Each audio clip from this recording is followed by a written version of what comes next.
Good morning, everyone. Welcome to another edition of Travel Jack. I'm your host, Jack, and I'm taking you around with me for 29 days all around Europe and checking out all the sites. This morning is day number 14.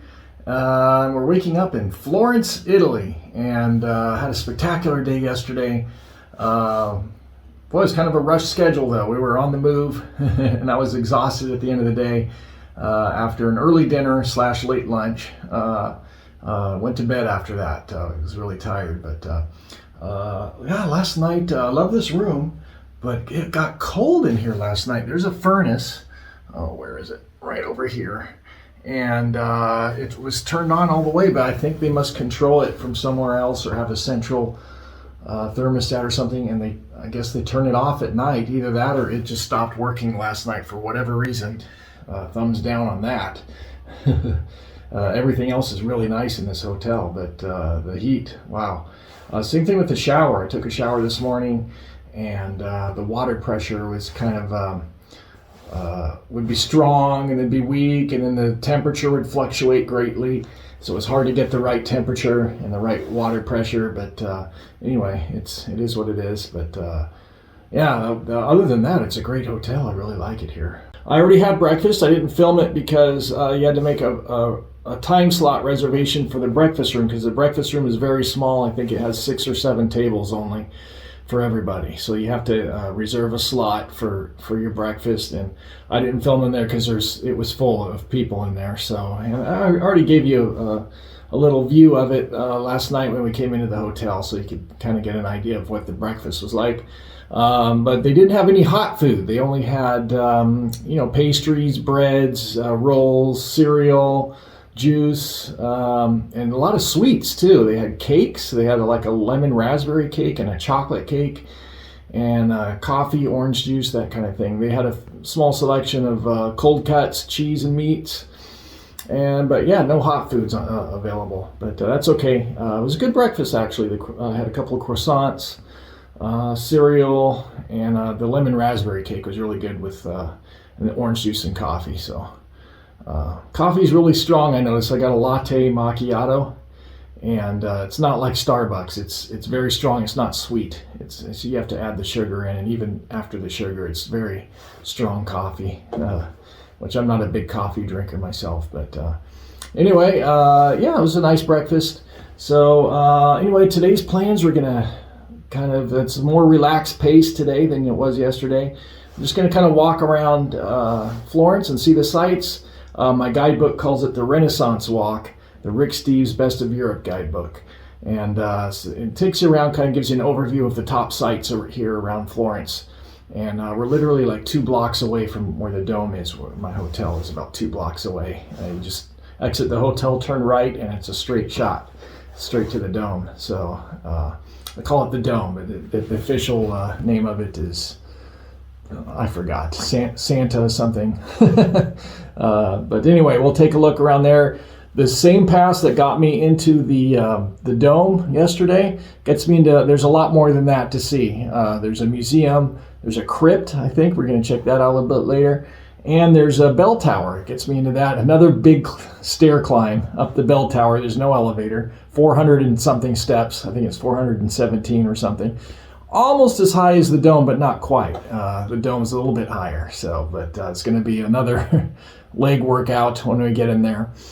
So the sightseeing should take us into the early afternoon, and then we got to take some time out for laundry. It's laundry day, and doing my research ahead of time, there's a chain of self-service laundry facilities. Probably coin-operated laundry rooms here in Florence. There's at least 3 within walking distance. So we'll find those and do laundry, and then we'll do dinner. And then after dinner, I want to try and check out the nightlife. I skipped the nightlife last night. I was very tired. Hopefully that won't happen again tonight, where I'm just exhausted. But that'll wrap up our visit here in Florence. And tomorrow we head off to Rome. So anyway, let's get our day started. And the weather today, high of Fahrenheit, by the way, high of 43, low of 34 degrees, 100% chance of rain. It's going to rain today. So anyway, let's get our day going here in Florence, Italy. Let's go check it out.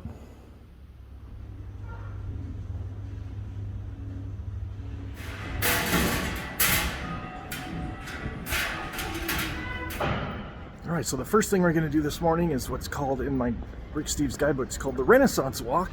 And we're going to kind of see all the sites around Florence, all the top sites. And yeah, my hotel's right down this way, right in the middle of this shopping street.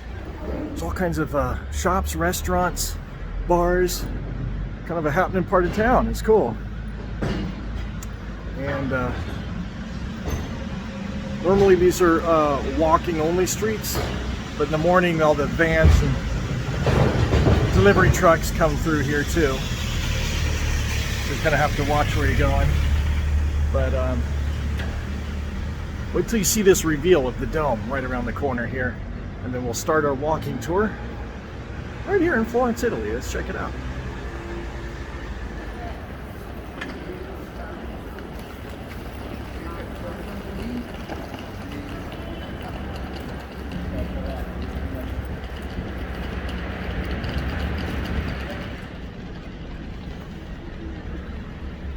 Wow, what an epic reveal. You can't see it. That's a massive dome way up high, and you can't see it because you're in these little alleyways and all the buildings block your view, even though it's such a massive building. And so when you turn the corner, all of a sudden this wham right there in front of you. It's fantastic. And yeah, we climbed up there yesterday. If you haven't watched that video, check it out.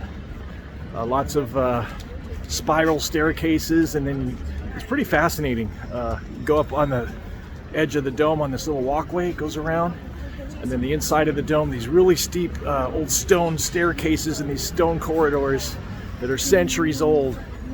It was fascinating. And then you get the view of Florence from up there is spectacular. So we did that yesterday. If you haven't watched that video, go check that one out. But today we're gonna check out all the other sites around here in Florence. The same ticket I used to do that dome climb includes a bunch of other things, including the bell tower. There's a crypt, there's a museum. So the plan today is to check all of the other things out. Yeah, so anyway, we're almost there.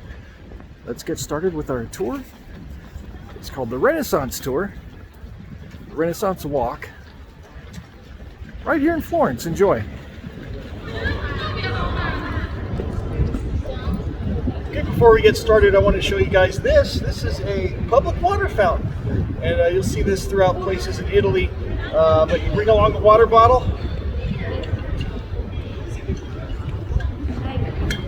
Just twist this handle here.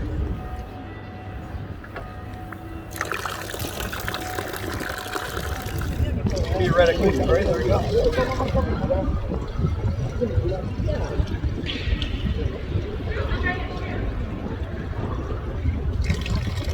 You can also kind of plug it with your finger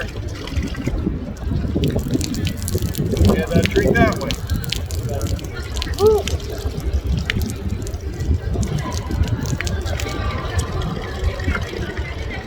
Water fountain, Florence style.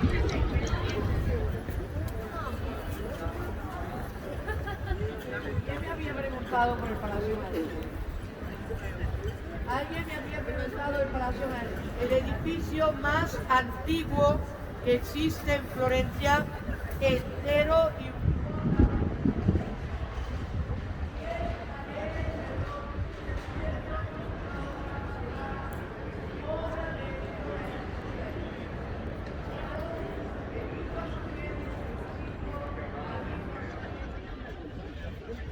Wow.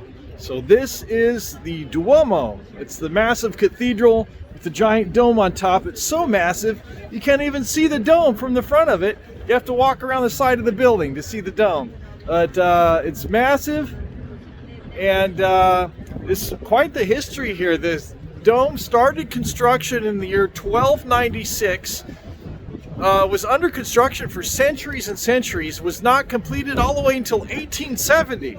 So a long time under construction, it's a lot of centuries, and they had actually built the brick foundation of it, and it had stayed that way for a long time. They wanted to put something on top of it, but they didn't know what yet. They wanted to put some sort of a structure or a dome or something, but they hadn't. They weren't able to build that yet. They didn't know how. and so it sat without the dome on top for a lot of years. And anyway, this guy named, where is it?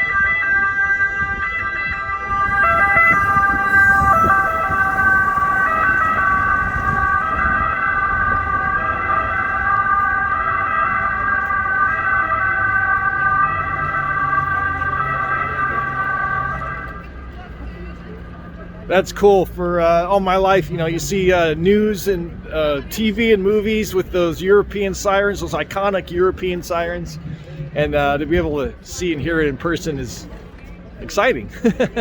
It's really cool. Anyway, so about the dome, they finally put out like a notice. They were trying to find the right person to build the dome or the top of the cathedral here. And this guy won the contest, won the contract to build it. This guy's name was Brunelleschi. I forget his first name, but he won it. And from what I understand, he didn't have any architectural background whatsoever. He was more of an artist, but he somehow won the bid to build the dome on top of it. And I'm not sure what year that happened exactly, but to this day, it's called Brunelleschi's Dome. But the actual cathedral is built from brick. The facade is marble. It's white, green, and pink marble, which is interesting color. I kind of like it, but it said a lot of Florentinians don't like the color scheme on it. But yeah, I think it's a gorgeous cathedral here. Just look at that! Wow. So anyway, that's a little bit of history about the Duomo. More specifically, the whole cathedral with the Duomo, the dome on top of it. So, really fascinating history.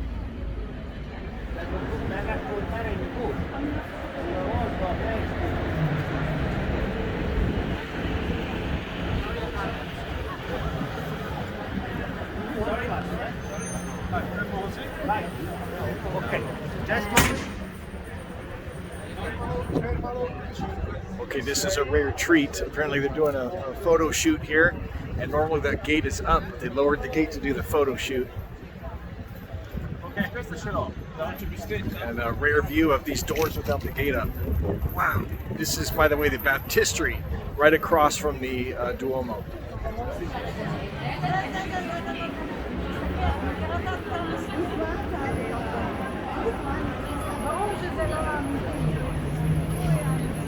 I don't think Just beautiful. It's attracting a crowd. We'll take a closer look at these doors shortly. It's easy to get shots through the bars even when the gate's up. So we'll get a closer look momentarily at the Baptistery right here. But let's continue. Next up, we're going to take a look at the bell tower, the Campanile. Let's check it out.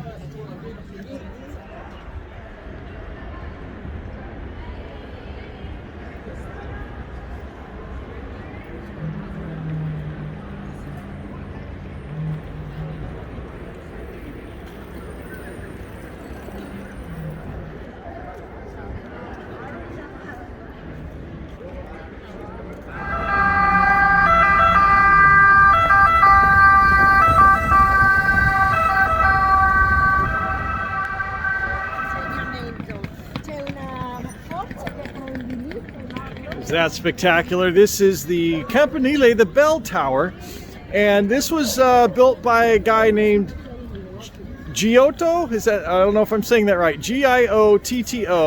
He was mostly a painter, but just like Michelangelo, he excelled in a lot of arts, including sculpting and building bell towers, apparently. So this guy built this bell tower in the 1300s, and if you'll notice, there's several statues up here. These were carved by a guy named Donatello, and he carved these statues. These are prophets up here, and lower down in these hexagonal inlays, I don't know what you call these things, but these are Bible scenes, and these go all the way around all four sides of the bell tower, and just beautiful. These are replicas, but they do have the originals in the museum, which we're going to check out a little bit later. But Bible scenes here. We got these beautiful sculptures and this Gigantic, 270 feet tall, by the way. Just a little bit shorter than the actual dome. Wow, they're busy. These ambulances are busy today. But speaking of this tall 270 foot dome over 400, I think it's 417 steps, something like that. It's time to climb it. We're gonna go inside, climb the bell tower, get some more spectacular views from the top. I can just go in whenever. This is not a timed entry like the dome was, so they shouldn't be rushing me through like they did at the dome. I could take my time going up, but it's gonna be another leg workout. You get to come with me sitting on your couch. I'm gonna destroy my legs for you. So enjoy, well, and for me, I'm sightseeing and having a wonderful vacation. But I'm gonna go up the top of this bell tower, way up there. Wow. And up the stairs. I'll put highlights in this vlog if you want to see the full walkthrough. I'll put it in a separate video, so check that out. But here we are. We're gonna climb Giotto? I don't know. I'm just probably saying it wrong. I apologize. But the bell tower, we're going up right now. Let's check it out.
Wow, look at that. I think we climbed up there yesterday. Wow.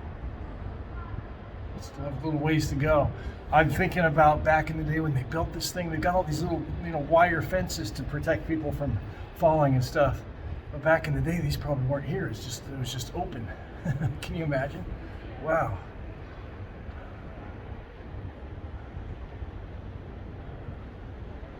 What a view. Unbelievable.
That's the church that I mistakenly thought was the big church yesterday.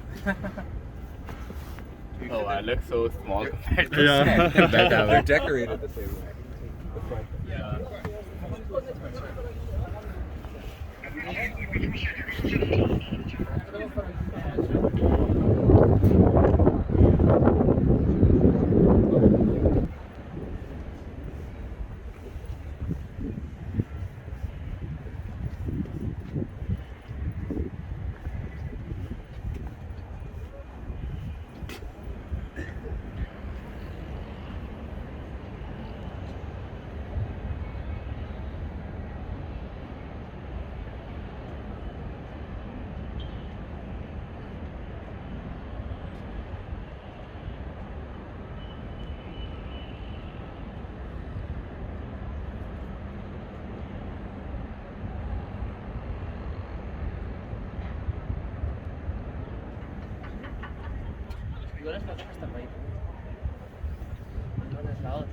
other side, the other side.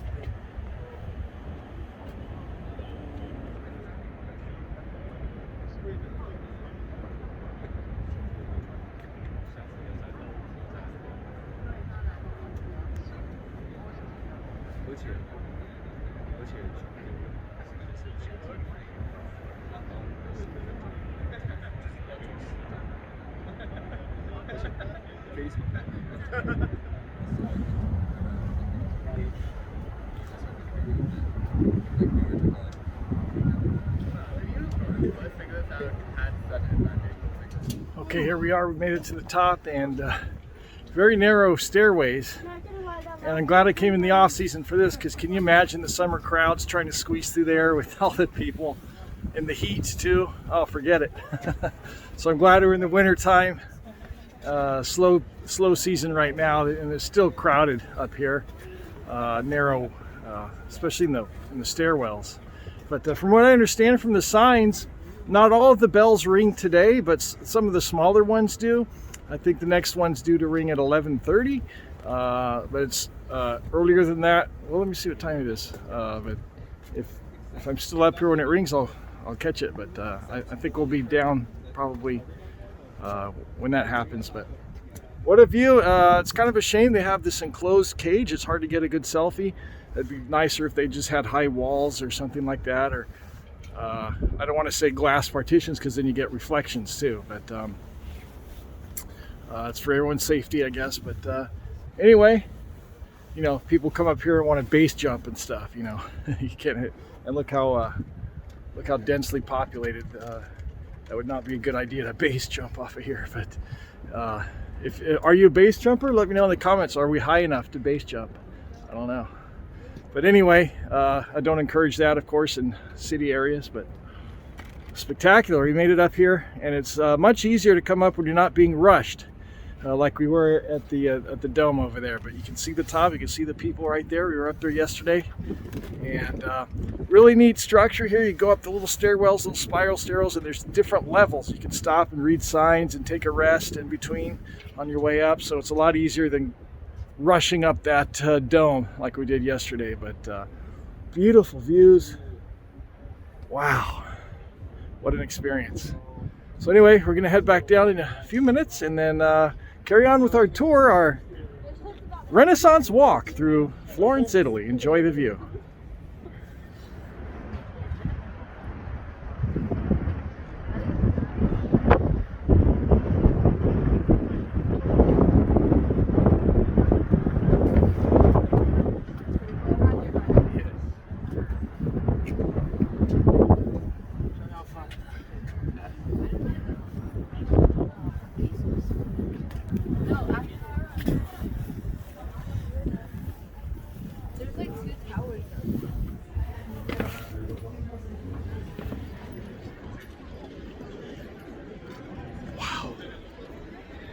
Whew, another leg workout, a little bit of cardio. Got my workout in today, but not nearly as strenuous as being rushed up that dome yesterday, because you had limited amount of time to get up there, especially when you're running a little bit behind. But that is great that you can go up through.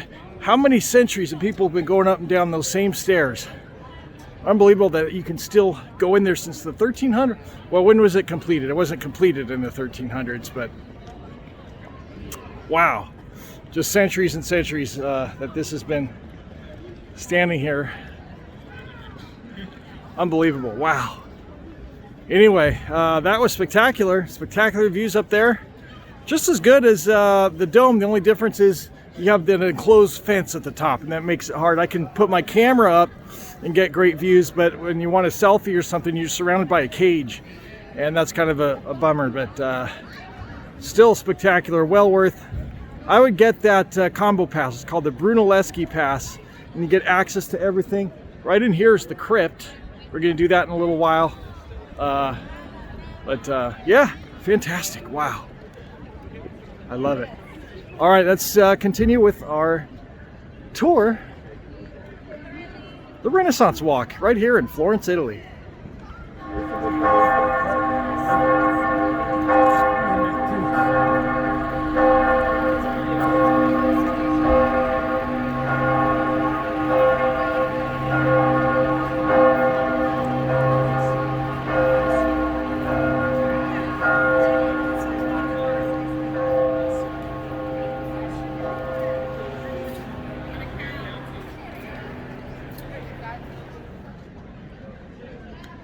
Shoot, maybe I should have hung out up there for a few more minutes to be up there when the bell rung. Oh well. Spectacular though.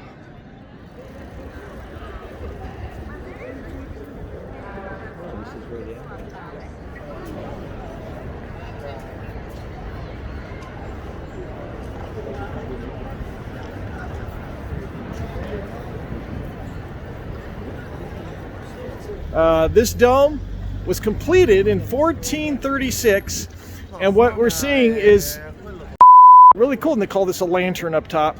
And sorry, okay, here we are. This is the third take of trying to do this with people interrupting me. Okay, this is the Brunelleschi's dome, and what is architectural marvel here. And this is a big dome. It was completed in 1436 by this guy named Brunelleschi. Before he did the dome, the rest of the church was already built, and they wanted to put a dome on top, but they didn't have the technology yet. They didn't know how to do it. So this guy named Brunelleschi came along, and he figured it all out. And this is actually two domes in one. There's an internal structured dome, and that holds most of the thing together. It provides most of the support for the structure, and then the outer dome is kind of the outer piece that comes together with these big white ribs. You see these white ribs? I think there's 6 or 8 of them that go all around the top. It all connects at the top and holds the whole thing together, and this is called a lantern, and that's the little balcony area. We climbed up there yesterday, and you can go up all the inside of there, and really fascinating structure here. And 1436 it was completed, and it became an architectural marvel and a standard for architecture around the world up to even today. The U.S. Capitol building, the dome on that one is modeled after this very dome here. So very spectacular, and a lot of interesting history about Brunelleschi's dome right here in Florence.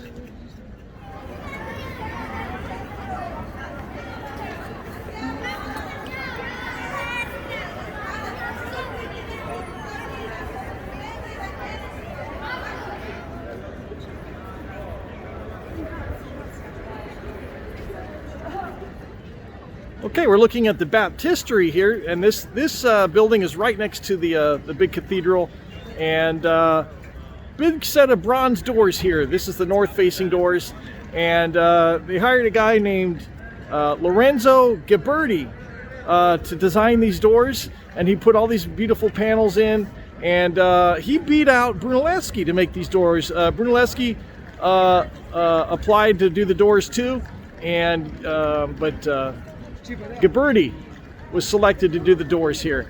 And so they built these doors. We'll take a closer look at these, but around the corner, when these doors are completed, they wanted another set of doors for the entrance facing the church, which are much more shiny. We'll take a look at those in a minute, and a new dimension was brought into those doors. So let's take a closer look at these doors first.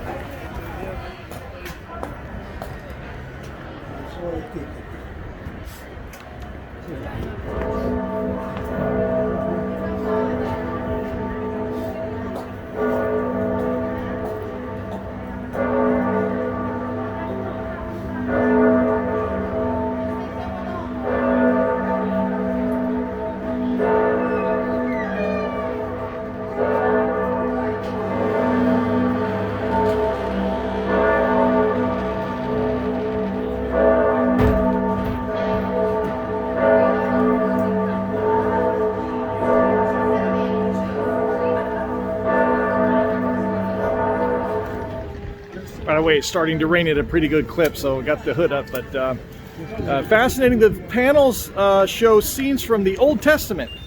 But we'll take a look at the next set of doors, which are a little bit different. Let me tell you the whole story inside the cathedral. It is a church dedicated to Virgin Mary, you see. Okay, we got a decent look at these doors earlier. They lowered this fence down to do a photo shoot earlier today, and we already saw these doors. But these panels show the New Testament, and interesting thing about these are a little bit different because he added a kind of a three-dimensional layer to it, a little sense of depth to these panels, and a very fascinating look at a new technique he was using to give it a three-dimensional look on these panels.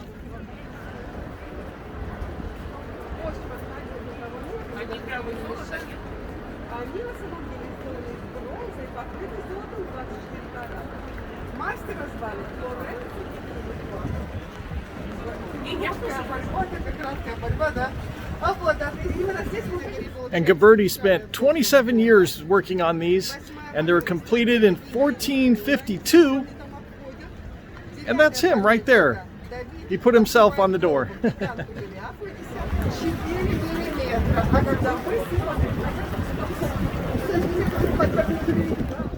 Okay, it's raining pretty good out here now. So anyway, it's a good time to go inside here. My Brunelleschi pass includes admission to the Baptistery, as well as many other places. So it's a good time to go inside. It's pouring rain out here. I forget if I mentioned it already, I might be repeating myself, but all my facts are coming from here. Rick Steve's Best of Europe guidebook, and the whole Renaissance walk we're doing today is listed in here in the guidebook. So anyway, let's go inside and check it out. I can already see from out here there's a lot of scaffolding inside, so it looks like there's a lot of restoration work underway. But let's go inside and see how much we can see. Hopefully nothing is too obstructed inside. Well, let's go check out the inside of the Baptistery. Let's check it out.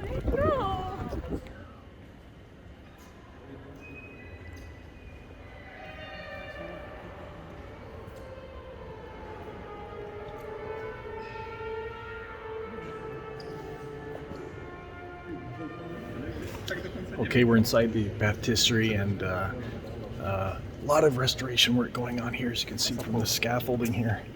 And it looks like the whole of the roof has been removed, and they've got a temporary scrim with what would normally be up there. Makes it really hard to see, though, what you're looking at. But it looks like some spectacular murals painted up there, and first thing you can notice is a depiction of Judgment Day. You see Jesus up there, and on his right hand is a thumbs up, and left hand is thumbs down. And thumbs up, you go to heaven, and thumbs down, the other direction. And it shows all kinds of depictions of demons and, fire and brimstone and all of that stuff.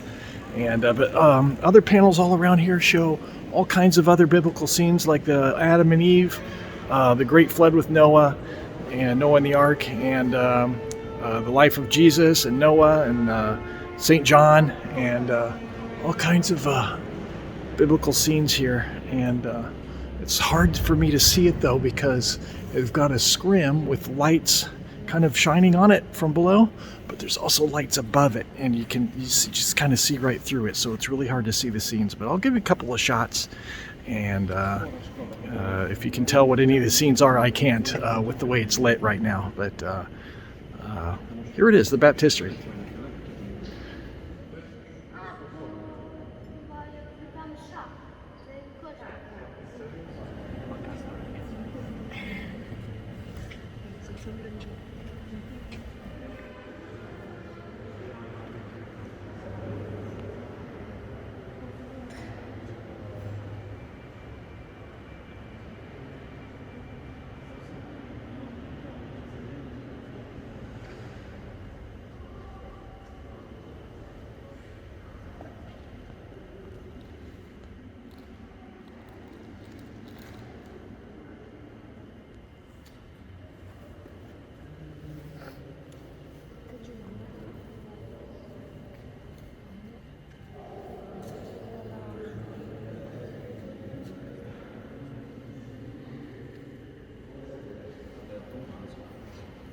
Okay, I'm not going to spend too much time in here because it's heavy restoration work going on, which is kind of a shame for my visit today, but I'm glad it's happening because it's going to be preserved hopefully for centuries to come, and in beautiful, pristine condition. So I'm glad it's being done.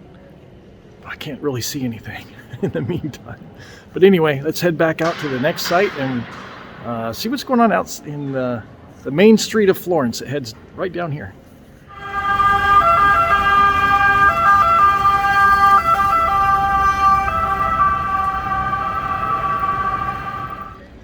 right, just beautiful artwork in there. And it's a shame they had all that scrim up and scaffolding and stuff. But right down this way, down this street, this is the main street through Florence. And back in the day, this was the political center of Florence, and it connected, I'm sorry, the religious center of Florence was right here. And this street connected the religious center with the political center of Florence right down that way. And today it's lots of shopping and stuff. So we're going to stroll down this street a little ways and see what's going on down there, down that way.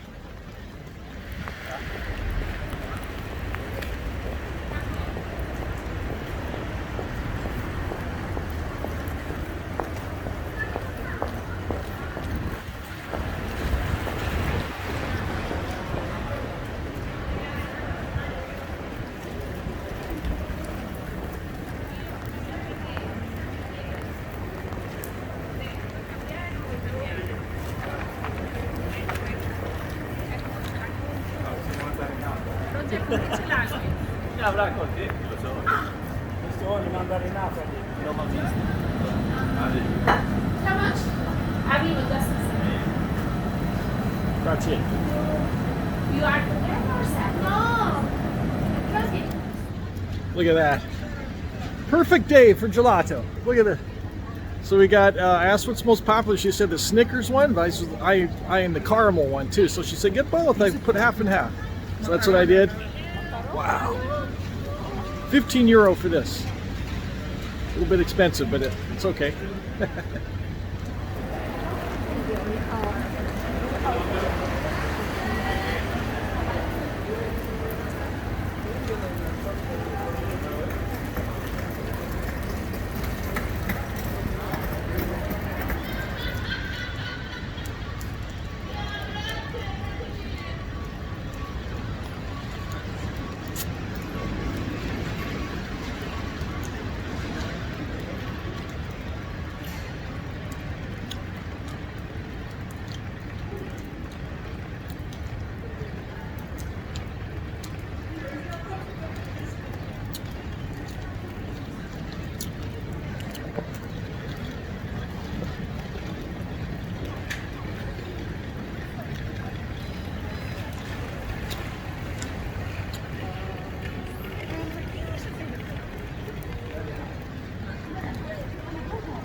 Need napkins.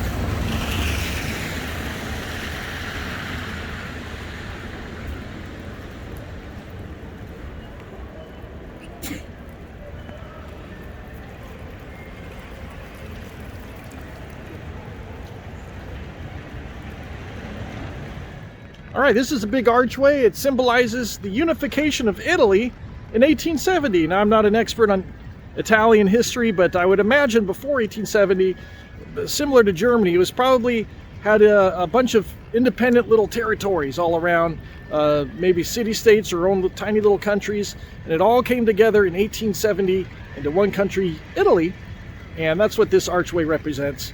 But right next to it, this cool little carousel. Wow. A little bit of Italian history right there.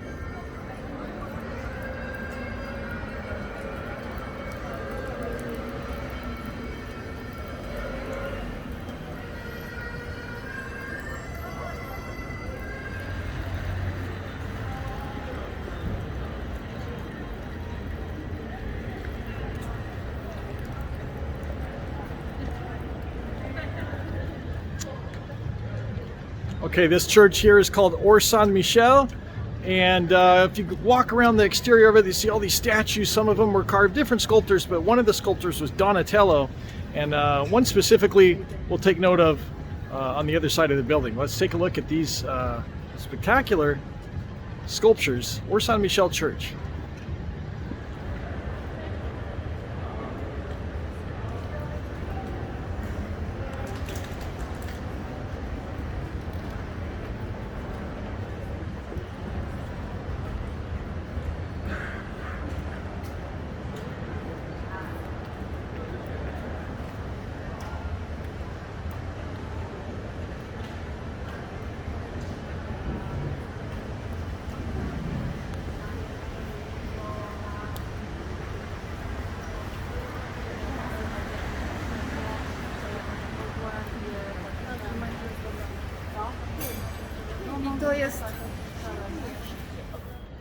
Okay, right here on the corner of the Orsanmichele Church. Am I saying that right? I don't know.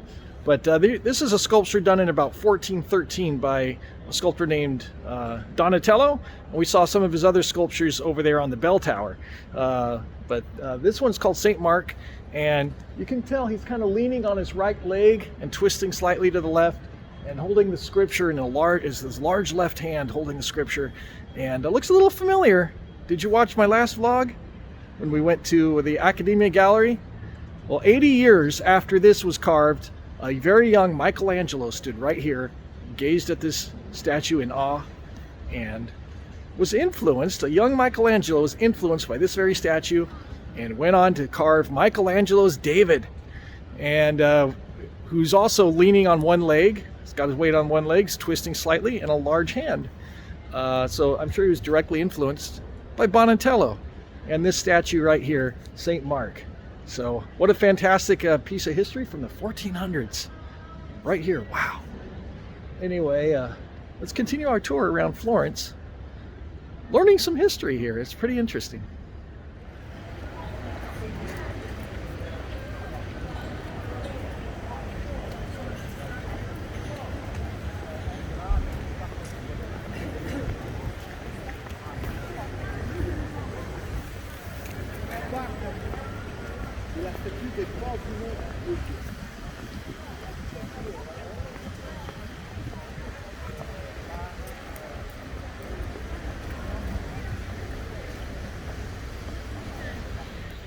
So this is kind of the main square in Florence, and historical square.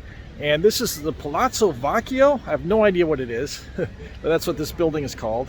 With this big tower, medieval looking structure, almost like a medieval castle. Lots of statues and things around here.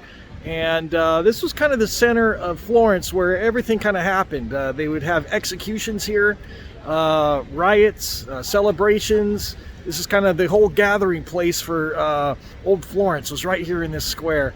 And today it's a kind of a touristy area. And there's the Uffizi Gallery somewhere around here. I'm not sure where it is exactly. And anyway, let's take a look around this beautiful square here in Florence.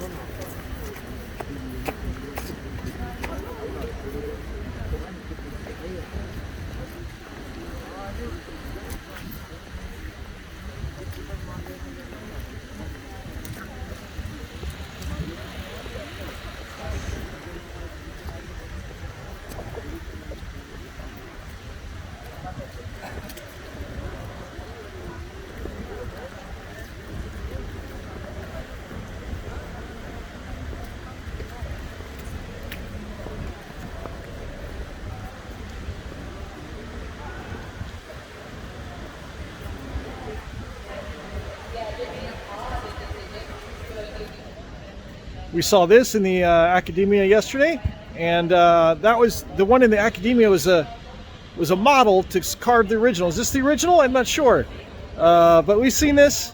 We saw this yesterday in the Accademia, and as well as right over here, you can see this one's a copy of Michelangelo's David. So if you want to see David don't want to buy an admission ticket, you can see it for free right over here. This is a copy, obviously, but you can come and see it. Looks like it's the same size and everything, but the setting isn't nearly as spectacular as the gallery. But interesting look. We've seen some of these artworks before.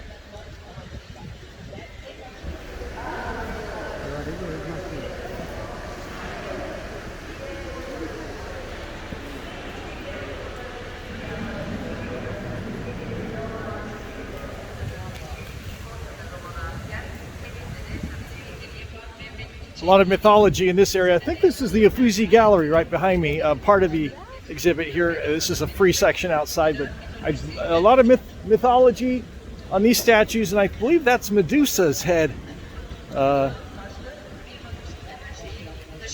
Medusa with the snakes, that had snakes for hair. I think that's Medusa's. Reminds me of that movie Clash of the Titans. You ever see that one? Pretty gruesome statue.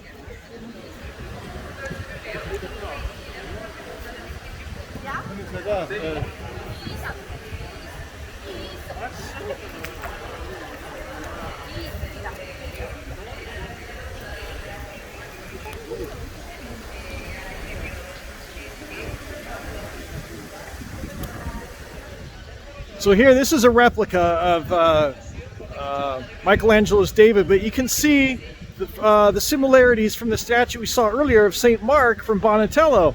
And he's leaning on his right leg, twisting to the left slightly, and an oversized hand. You can see the resemblance and the where he got the inspiration from the St. Mark sculpture from Donatello. It's pretty fascinating.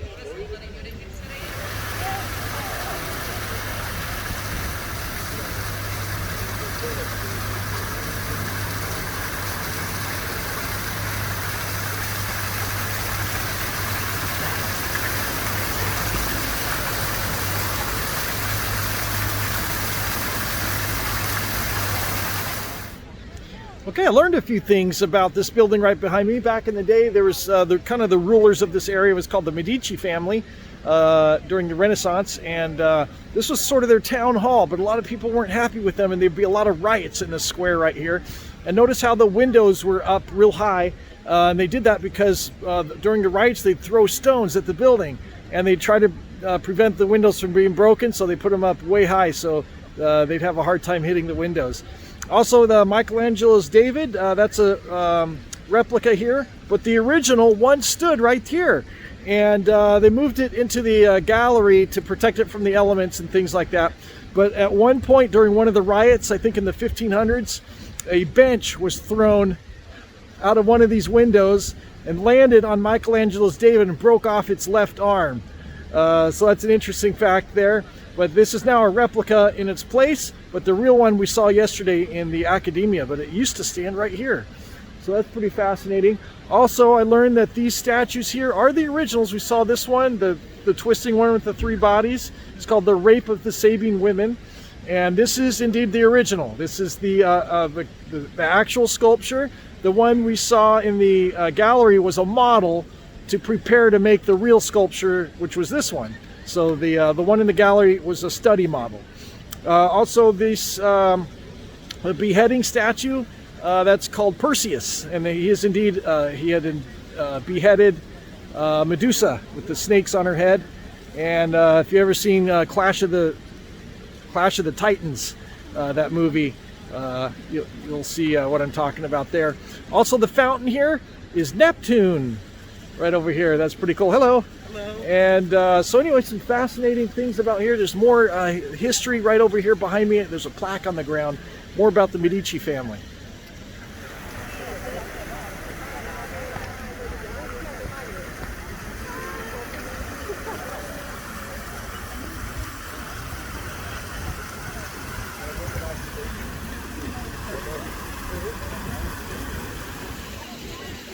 Okay, there's a plaque here on the ground, and I'm going to use my guidebook to kind of translate it and figure out the significance of it, but it's called the Savonarola plaque. I'm probably saying that wrong, I apologize. But this monk came along, and he wasn't happy with the Medici family, so he managed to briefly overthrow the Medici family, and he would organize these big bonfires here, and he would encourage people to come down here, and they'd throw things into the fire that were, he called them vanities. So like things like playing cards, paintings, musical instruments. They had these big bonfires to burn all of those things. And the Pope encouraged, the Pope at the time, I don't know his name, but encouraged the Florentine people to resist this monk, and they did.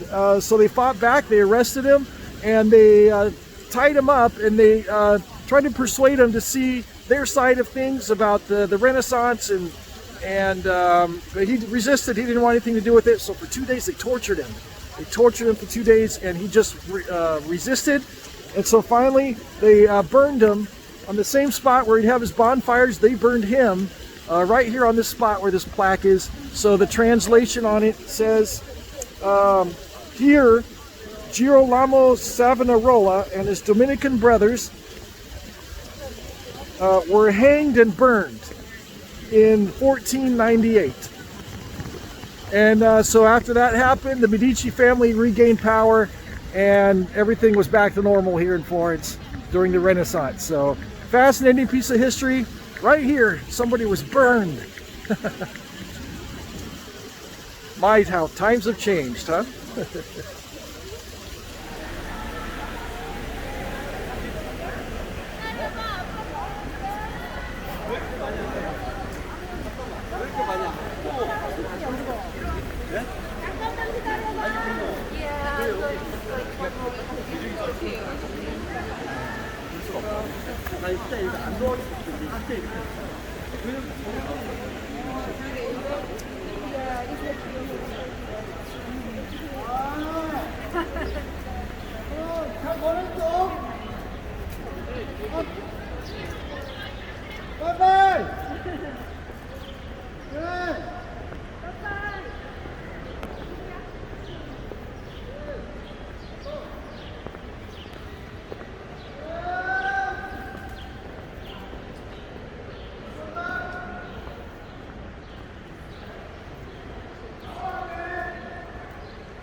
Okay, this is the Uffizi Gallery. It looks absolutely massive.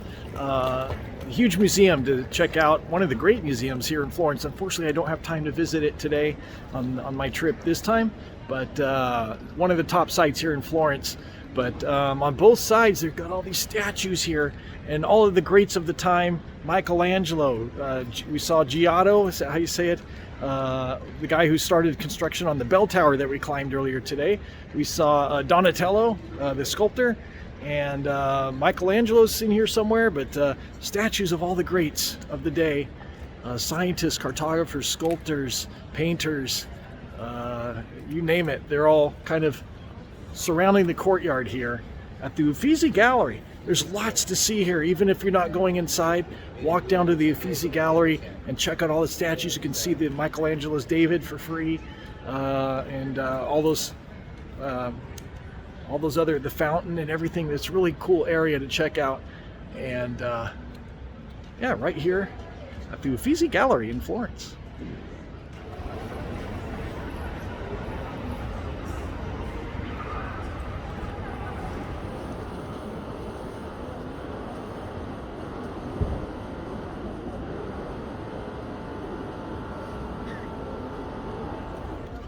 Okay, every day I get up and I shower and I gel my hair, and then it ends up looking like this because it rains and I put my hoodie up. And here we are at the Arno River, and this is called the Ponte Vecchio, if I'm saying that right. That translates to the Old Bridge, and very famous bridge here in Florence. Let's walk to the middle of it and check it out, the scenery.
Pani lubisz.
Okay, starting to rain again. But this bust here is of a famous goldsmith. His name is Cellini. And the Medici family, this bridge at one point was filled with butchers. And the Medici family decided they don't want those smelly butchers all over the bridge anymore. So he booted them all out, and he put in goldsmiths here, gold and silversmiths all across the bridge. And to this very day, it's a fine jewelry stop filled with jewelry shops all up and down this bridge. Just spectacular. And if you want to do any fine high-end jewelry shopping, this is the place to do it. But this guy, a very famous goldsmith from back in the day. Also, back in World War II, the Nazis were kind of retreating out of this area, and the German commanders were ordered to bomb every bridge in Florence to kind of protect the Nazi retreat. So they did. They bombed all of the bridges except this one. They made it impassable, but they said that bridge is too beautiful to destroy. They made it impassable so you couldn't get across it, but they didn't bomb it and destroy it. They left it intact. So that's an interesting piece of history. Also, speaking of the Medici family, up here is a covered bridge. Looks like it'd be neat to see the inside of that. Looks like it's probably not accessible anymore, or at least not to the general public. But this would go all the way from down this way where their palace was, across the through the Uffizi Gallery, across this bridge, and it goes on for 4 more blocks down this way. So it's so the Medici family could safely walk from one point to another safely. So that's pretty interesting. But let's take a couple more looks at some of the jewelry around here. But this is going to wrap up our walking tour of Florence. Just beautiful, a lot of history here, art, and just sculptures and paintings and tons of stuff to see. I got to get my hoodie back up. It's starting to rain.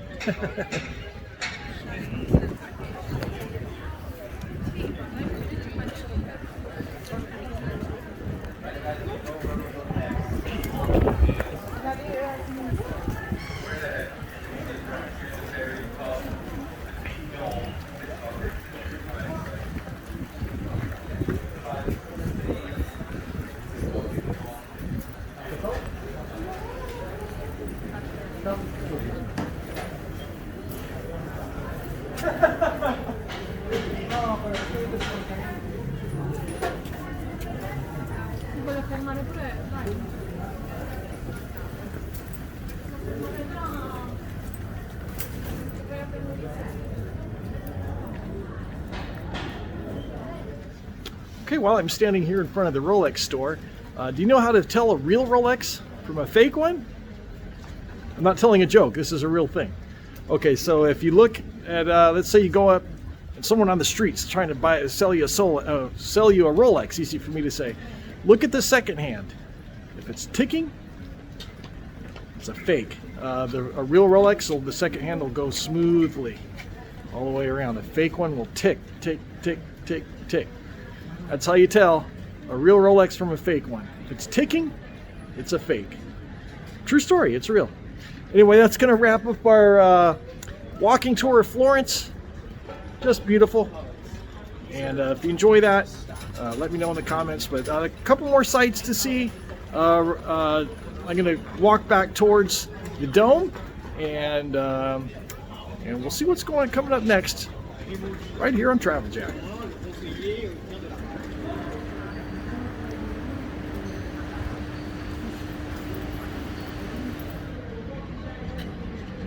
Okay, I'm at this place called Eataly. Get it? Eataly. Eat. Get it? Eataly. Anyway, I'm going to go inside here. Looks like a kind of a produce market. You can pick up breads, meats, cheeses, and stuff like that. But I think there's also little restaurants in there. Hopefully there's inside seating. I see some outside tables, but as you can see, it's pouring rain out. Hopefully there's inside seating. If not, I'm going to go somewhere else. But let's go inside and check out Eataly. By the way, that walking tour took way longer than I expected. It's about 3 o'clock. There's a couple more sites I want to squeeze in. I don't know what time they close. Hopefully I'll get to see them before they close. But anyway, let's go get lunch.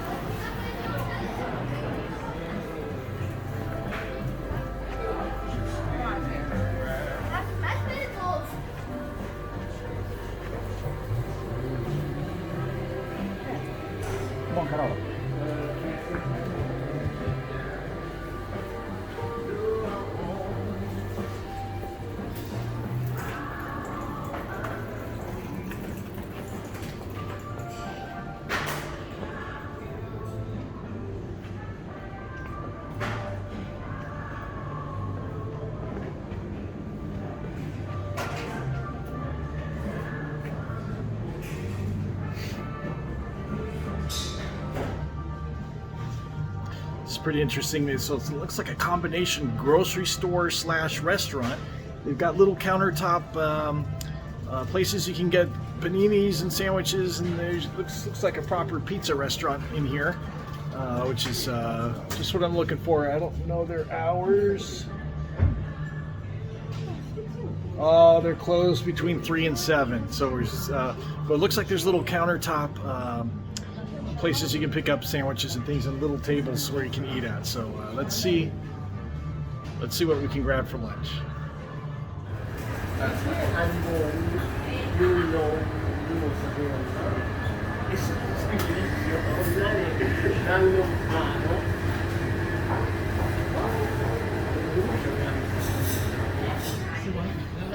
This is an interesting place. I know there's one in close to me in Las Vegas, just a few hours from where I live, and it's called Eataly. I think it's probably the same company, but it's like a grocery store.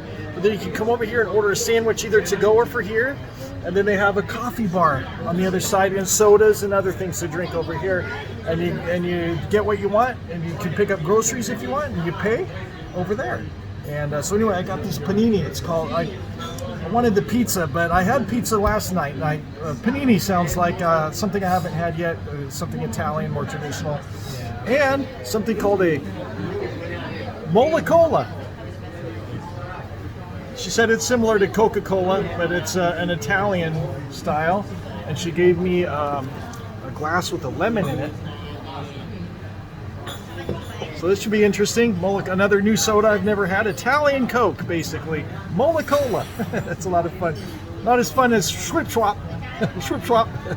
But Mola-Cola. Schwip Schwap. So anyway, this sandwich looks amazing.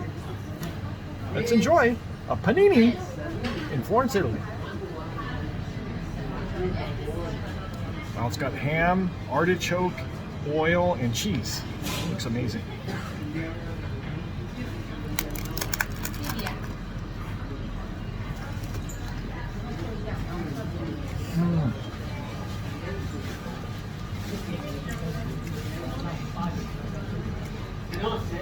The bread is super crunchy, but it's super fresh. Wow, that's good. Wow, let's try the Mola-Cola.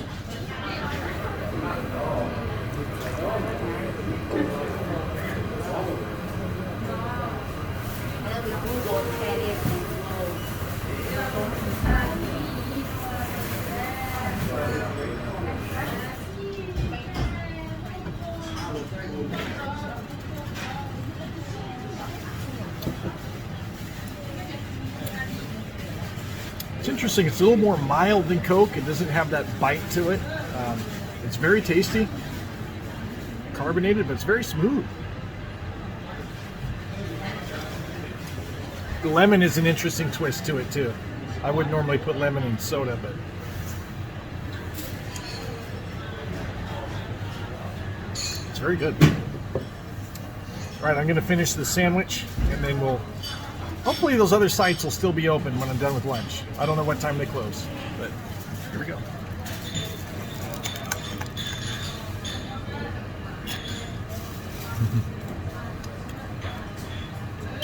Wow. Imagine if your name was Pete and you weren't very hungry. I guess you could say, Pete ate a little at Eataly in Italy. All right, let's move on. Okay, so that's a really good restaurant right down the street from the Duomo, and that's the Baptistery right there. Really good sandwich. It's all very fresh, and you can do a little grocery shopping in there too. Prices are very reasonable. I only paid €10 for that delicious sandwich and a Mola-Cola, an authentic Italian cola. A lot like Coke, but just a little bit more mild than Coke. But really good, really good. And it was all very fresh. So I kind of wish I chose the focaccia bread instead of the rustic bread because it would be a little easier to eat, but it was all very fresh and delicious. So yeah, really good. Eataly in Florence. Anyway, I'm going to head back down towards here. There's a couple more sites I want to see. I want to see the Reparata, which is the Crypt, and the museum. I don't know what time they close. I think it's about 3:45 right now. So we're going to go check it out.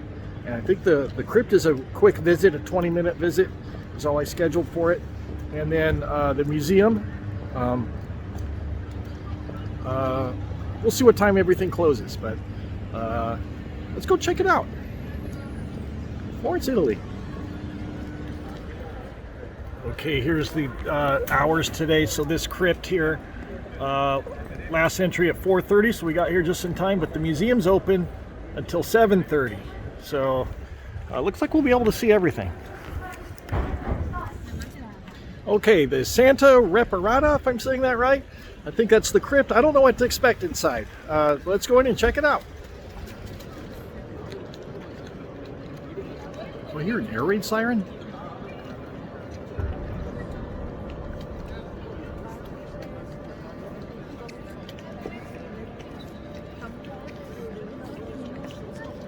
That is most definitely an air raid siren. I wonder if they're doing that outside. Is it a test or is it an exhibit somewhere? I can't tell, but interesting. I can't tell where it's coming from. Anyway, we're through. Every one of these sites has security, and it's very peculiar because you go through. They don't want you to take video of the security, which is understandable, of course. But then you put your backpack to the side and your cell phone on the side on the other side of the metal detector. And then you walk through the metal detector, and then you grab your bag on the other side. Nobody checks the contents of your bag. What's the point of having security when you can literally bring anything in your backpack and they don't check? Strange. Anyway, I don't know. Maybe it's just a deterrent. Anyway, we're inside the chapel, the cathedral, I should say, right here. This is not one of the most spectacular cathedrals. It's big in size. But anyway, we're here for down these stairs. That's the crypt. I have no idea what's down there, so let's go check it out.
Okay, just a real quick look underneath the cathedral in the crypt, and I had to go through real quick, but I took pictures of all the signs. I'll read up on all the history later.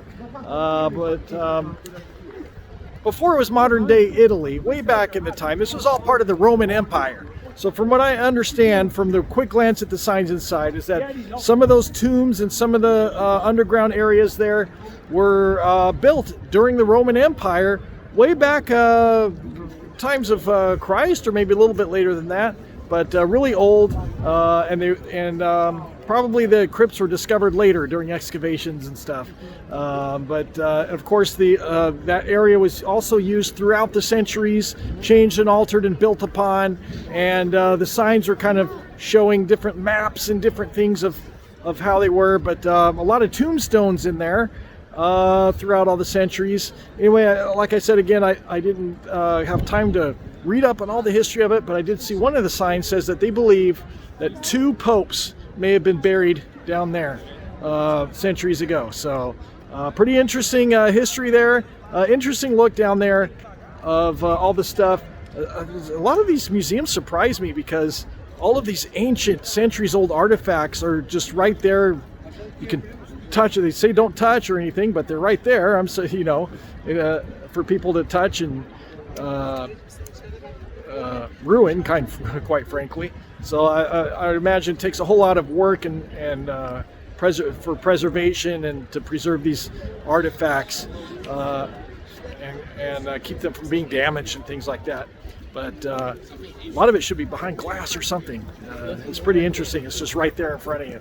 Anyway, next is the museum. I want to go through that really quickly as well. I do want to make sure I get laundry done today.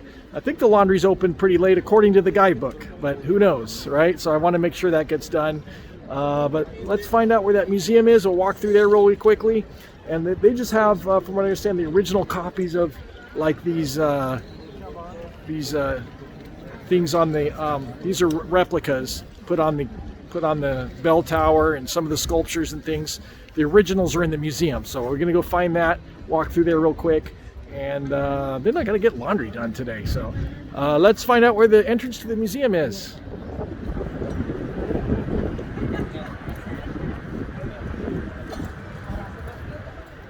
Okay, here's the entrance to the museum. It's directly across from the cathedral on the opposite side of where the Baptistery is. So all of these sites are either in the cathedral or right next to it, and all included in the Brunelleschi pass. So that's a pretty good deal. I'll go over what that costs a little bit later, but let's go inside and check out the museum. I don't want to spend too much time in here. I don't know how big this museum is, but no more than 45 minutes. And then I'm going to go get my laundry started. Make sure that gets done. So let's go inside.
degli 8 occhi narranti di Cristo e di Maria.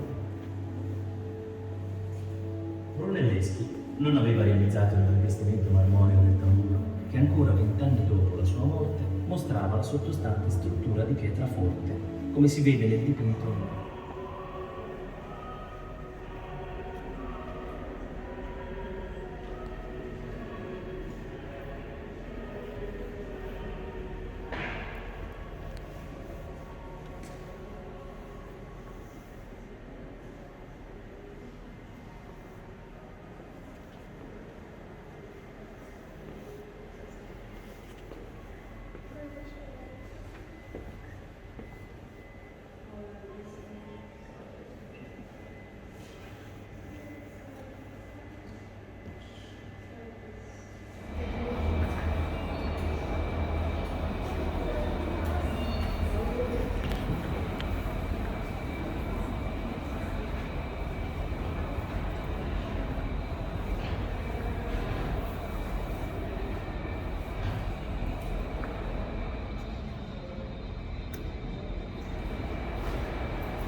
Is that a good impression, or is that pretty good?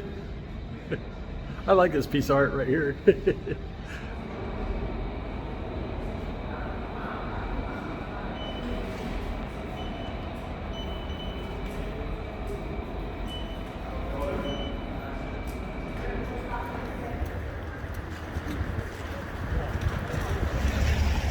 Okay, just a quick walk through of that museum. Didn't take too much time to stop and study everything. That last piece was my favorite though. Oh my God. By the way, I did wait till there were no other people around to make that stupid face. Anyway, they can watch it on YouTube. I guess you have to subscribe to see that. Anyway, timing was perfect. It's about 5 o'clock and I want to make sure I get that laundry done. So heading back to the hotel, gonna pick up my laundry and we're gonna find the laundromat. There should be 3 or 4 locations. 2 are near the train station, so not too far away at all. So heading back to the hotel, gonna pick up our laundry and head over there and do laundry. Hopefully. That's the plan anyway. All right, let's do it.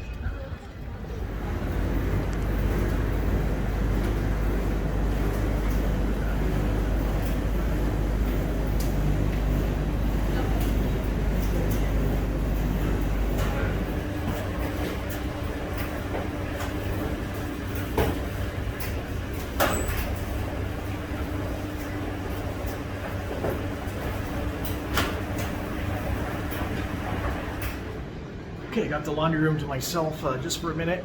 You can see how small it is. It's very busy in here too. Several people doing laundry, but similar to Germany. So you load your, you got your choice of large or small. I put everything in one large, so I can do it in one load. But you put everything in, you select the temperature, then you come to this machine. This is where you put your money in.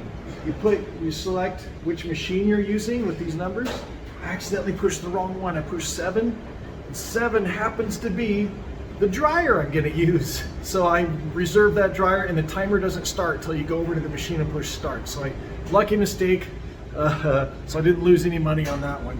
But interesting thing about these washers is there's already soap and everything in there. You just, you don't have to add the detergent. It's already in the machine and it injects it automatically. So the price of the wash includes the detergent and everything, which is pretty neat. Anyway, I already did my wash on this machine here, number 1, and started the dry. Number 7 should be done about half an hour, and there I am vlogging right there. That's how I'm doing it. I'm holding my phone. Yep. Wow, it's like looking into a time capsule. Wow. Anyway, so dryers, clothes are drying. Clothes smell great too. And we've done about half an hour, but it's interesting how they automatically include the soap and you have to pay at this machine and then go over and push start at the machine. So Pretty interesting. Seems more complicated than it needs to be. In America, if you're in Europe and not from America, and you go to a laundromat, you put your money directly into the machine you're using. It's usually a little coin push slot, and then you just push the button you want to use, and off it goes. But you have to add your own detergent into the machine. And same with the dryer. The dryer, each machine will have a place to put your coins in on the dryer. Anyway, it's just different style, and it's kind of fun to do it in a different country, a different way than you're used to, using euros instead of dollars. And it's kind of fun to do laundry in another country. So I've done laundry now in Japan, Germany, and Italy.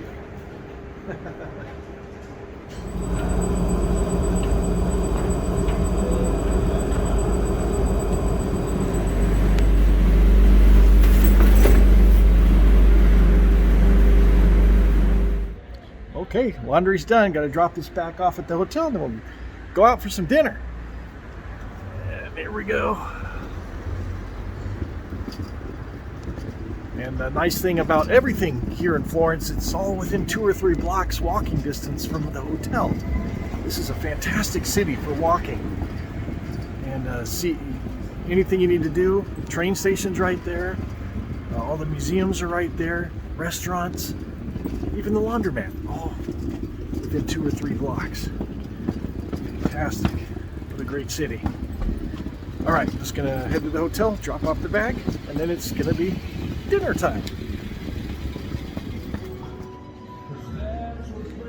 Okay, we're gonna head out for dinner. Looking for a place that's called Self Service Restaurant Leonardo. So it should be really close to here, near the down here near the Duomo and the Baptistery, on that same street. So we're gonna go ahead and take a look down here.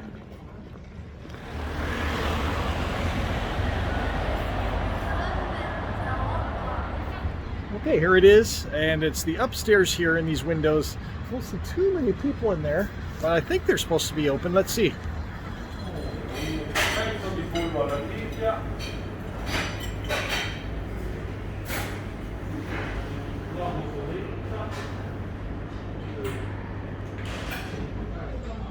All right, it's cafeteria style here. You just grab a tray, you go down the line and grab the items that you want, and then you pay at the register, and you find yourself a table.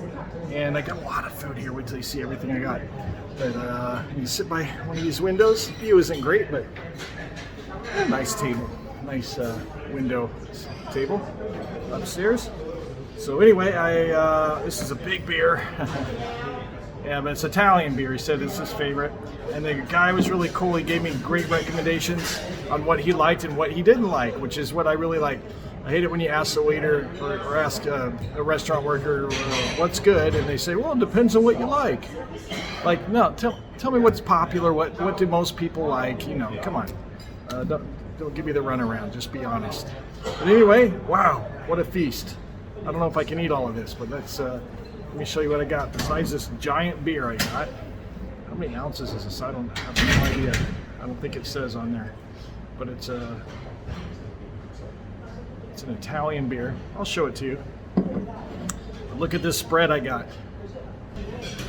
I love this beer. It's like a retro throwback from the 1950s, like 50s advertising. It's really cool. I guess this is a popular beer.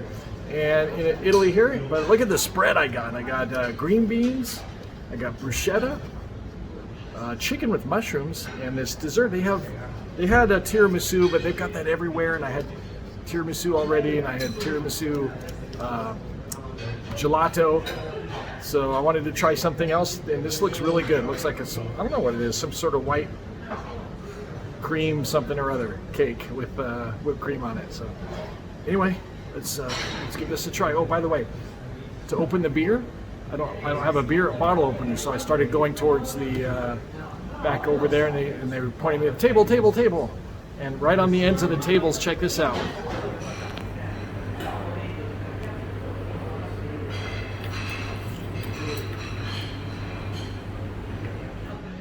Attached to every table, a bottle opener. How cool is that? I've never seen that before. Anyway, let's dig in and see how it is. First, let's try this beer and see how the beer is.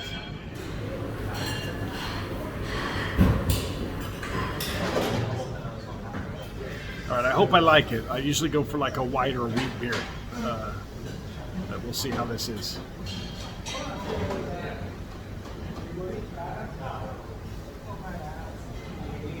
That's good. It's definitely, it's not a wheat beer, but it's kind of like a good Budweiser. Not like Budweiser, but if Budweiser tasted good, it would taste like this. But yeah, that's smooth. Very nice.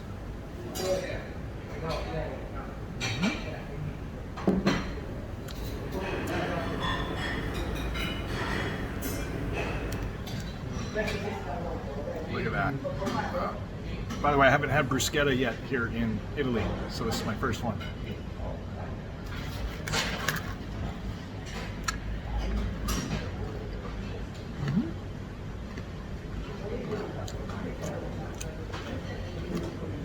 All the toppings just fell off. I'll have to put it back on, but this is a traditional one with tomatoes. Very good.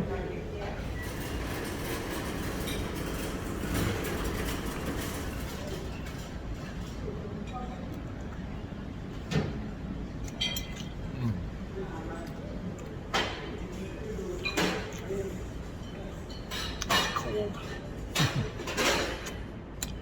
I've noticed that a few places I've been to, their food was cold. That hotel in Venice served scrambled eggs and they were cold. And then I went, where else did I go? There's somewhere else I ate that had their food was cold too. It was a pizza. It was cold. And they put it in the oven for a minute too, but it was still cold.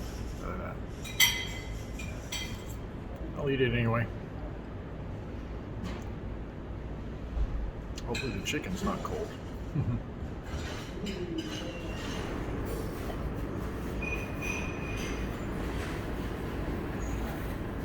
All right, here we go. Those green beans were terrible. All right.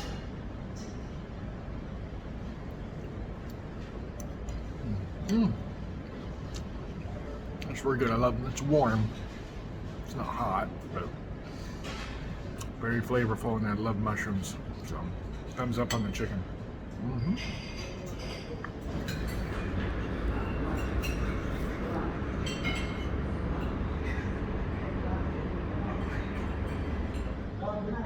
All right, the dessert is so moist and soft, and oh my gosh, look at that. I think it's like a vanilla cake, whipped cream, and a little bit of chocolate chips on top as a garnish, but yeah.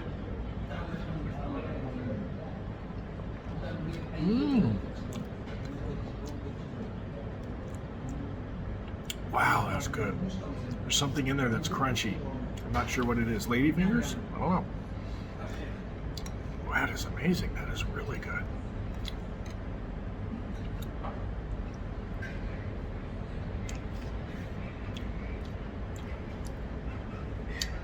The dessert is the star of the show in this meal. I'll give you a full review when we leave. That is an amazing dessert. Wow. I don't even know what's in it, but it's delicious. Wow, that's good.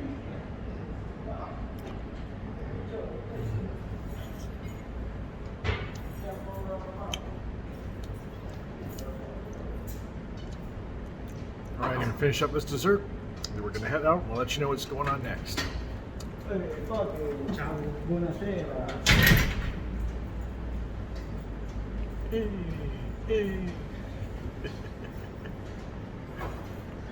the way, that's not a thing in Italy. They don't do that. They don't go, hey. But okay, let's get out of here.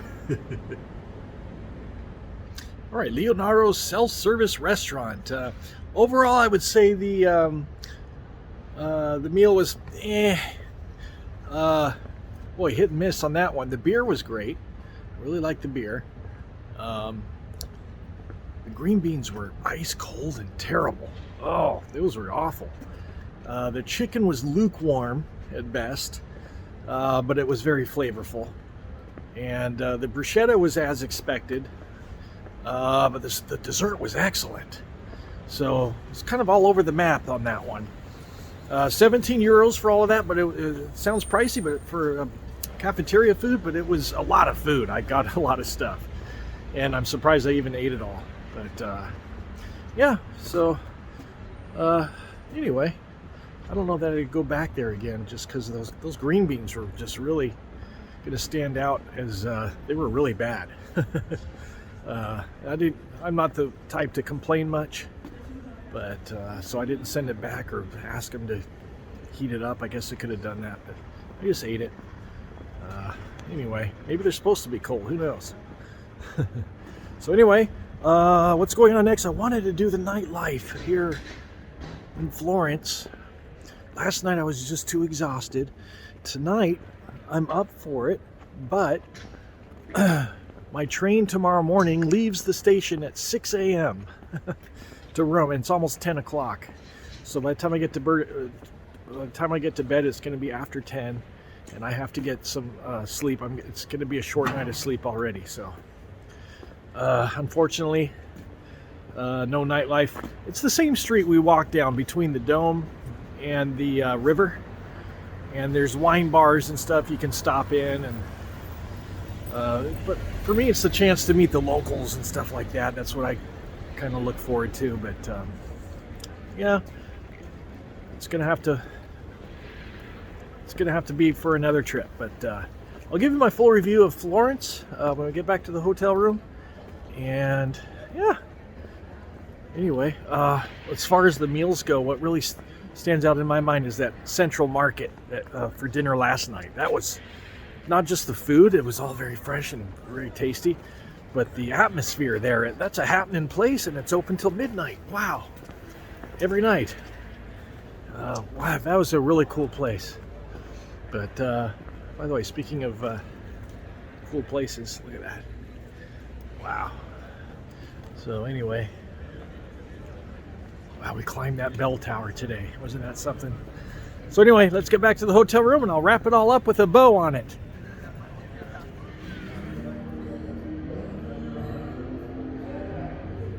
Okay, back in the hotel, and I'm going to wrap up our visit here to Florence. And overall, man, fantastic. I loved it here. Everything's in walking distance, real convenient to this hotel. And everything from the train station to the laundromat to restaurants to all the sites, everything in walking distance. And it's a happening, lively place. When I was planning the trip, I thought this would be one of the more boring towns. It looked like a bunch of museums, and okay, well, a little bit of museums goes a long way with me, a little bit, but it was actually, even the museums were quite fascinating. And don't get me wrong, a little bit did go a long way. But learning about Michelangelo's David and how he went and saw that Donatello's sculpture of St. Mark and how he was influenced by that, and you can see the influence in his sculpture of David, and it was really actually quite fascinating. And for me, history is a boring subject in school. I hated history, but when you see it in person and you can relate to it better that way, it kind of comes alive a little bit better for me. And when you can see, more experience how it all came to be, and you can kind of learn about the people and the artists and everything like that, and the sculptors, and you learn about their influence in their lives, and it kind of makes it more personal and makes it more interesting. But a little bit does go a long way. I went through that museum pretty quickly at the end, more because I was trying to make up a lot of time. Yeah, I wasn't really interested in spending a lot of time in there anyway, to be honest. But yeah, it was interesting. And what was interesting in that museum was we got to see the actual bronze doors that we saw. The ones out on the Baptistery, those were replicas and things like that, and the originals are in the museum, and you get to go see the actual originals and some of the sculptures and things like that. But yeah, and then when you go to the Uffizi Gallery and you see where Michelangelo's David used to stand, it's now in the Accademia, But you see the replacement there, and then you'll learn that there were riots and somebody threw a bench out one of the windows from the big town hall there, and it broke off one of the arms of David, and they had to repair it. I didn't know any of that, and that's pretty fascinating. And when you're standing there, you can visualize that happening, a big riot going on right here, and people throwing rocks over there, and they're throwing furniture out the window at the people, and they damage the statue. You know, it all comes to life, you know, when you're standing there and you learn about it. So the art and history is fantastic, but what really surprised me about Florence was it's a thriving, bustling town. It's a city. It's all the shopping and the restaurants and the nightlife, and the people are everywhere. And I thought this was going to be a boring museum town, but boy, was I surprised on that. It's a fantastic city, Florence. Wow, that really surprised me. And it looks like it's going to be an Italian thing. Like they don't.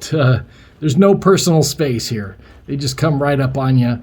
And that's been all through Italy so far. But the people here, other than that, that's a cultural difference. I'm going to chalk that up to a cultural difference. It's just the way things are here. But the people are much more friendly here, very friendly. Much better than it was in Venice. Venice was miserable, but here was great. It really was. So big thumbs up on Florence. I really enjoyed my stay here. And hopefully the heat's still working for now. Here's the furnace right down here. Woo, my hand's blocking the way. Middle of the night last night, that stopped working for whatever reason. I think maybe they have some sort of, they control it from somewhere else, and they turn the heat off in the middle of the night. And it was cold in here. And right now, when I walked in here, it's 34 degrees outside, so it's almost freezing. And so hopefully they're not going to turn the heat off again, or maybe it was just a malfunction or something going on. I don't know. But I'm going to go ahead and go over here to this cabinet, and I think I saw an extra blanket in there. I'm going to throw that on the bed, and maybe wear one of my thermals to bed too, because I'm anticipating they're going to turn that heat off again. It got cold last night. But other than that, this room has been fantastic. The host is fantastic. The guy showed me around, gave me a map of the city, and gave me some tips, and offered to book a taxi if I needed one, and just very gracious host. So Hotel Academia, I do recommend it. On the other side of this window, though, is a courtyard. And I don't know if you can hear that. Listen.